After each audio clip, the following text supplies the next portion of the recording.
Bukod sa pagpapalaganap ng kapayapaan, isa sa mga alituntuning dapat sundin ng mga pulis ang hindi paggamit ng baril tuwing holiday season. Dahil dito, 4 na pulis ang iniimbestigahan ngayon dahil sa umano'y paglabag sa panuntunang ito. Si Luz Casipit, una sa balita.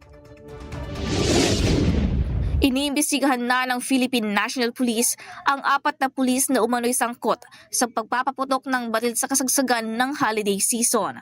Ayon kay Police Lieutenant General Jose Melancio Nartates Jr., mahigpit na pinagbabawal ang pagpapaputok ng baril sa pagsapit ng bagong taon o sa anumang selebrasyon. Dagdag ng opisyal, sisiguraduhing matatanggal sa serbisyo ang mga pulis na mapapatunayang may pananagutan sa insidente.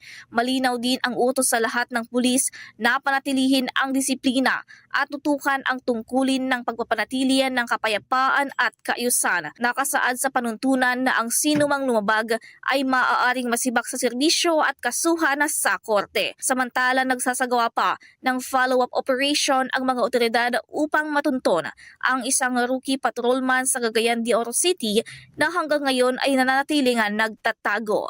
Nauuna sa mga balitang totoo at laging bago. Luz Casipit, alauna sa balita, Congress TV.